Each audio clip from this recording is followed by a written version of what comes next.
Ateneo at saka Adamson, no? Second round. So, parang bumawi itong Adamson dahil tinalo raw ito ng Ateneo nung first round. Well, sinasabi nga ni Coach Jerry Esplana, ni Mr. Cool, na nandun pa rin yung sistema ng Ateneo pero yung materyales medyo kulang.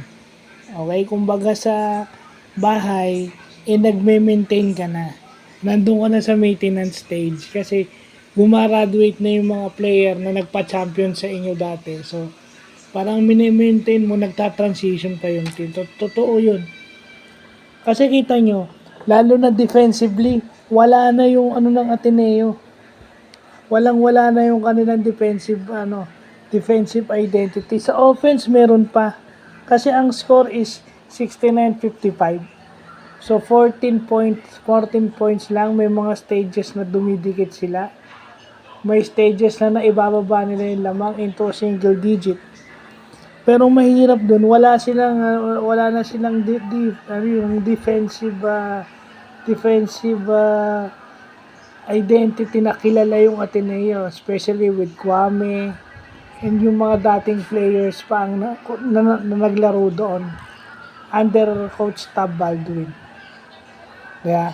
So yun yung medyo nawawala sa Ateneo. Kita nyo, yung zone.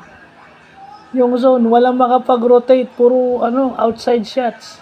And Ateneo is making outside shots out of that zone.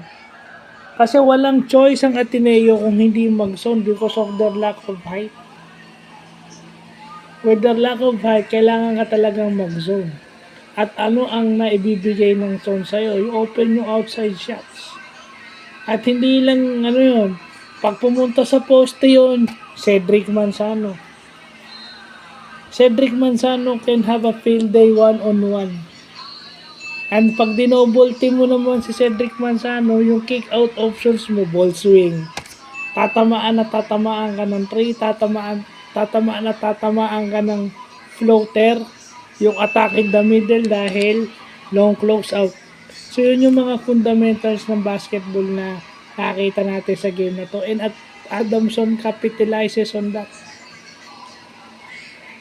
Yun yung sinasabi na na parang namesta si Cedric Manzano because of Ateneo's lack of fight also.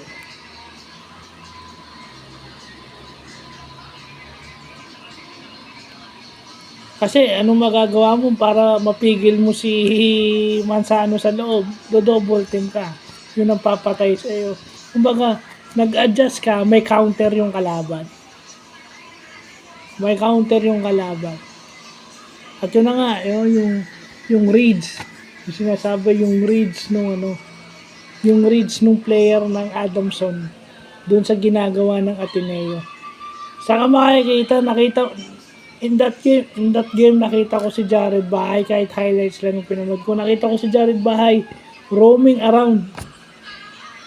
Umiikot si Jared Bahay. Nagro-roam siya, yung roamer.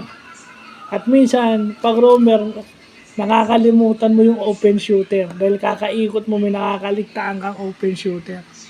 So, miss rotation on defense. Dahil sa ball swing na ginagawa ng Adamson over the zone defense of Ateneo. So, yun lang pa.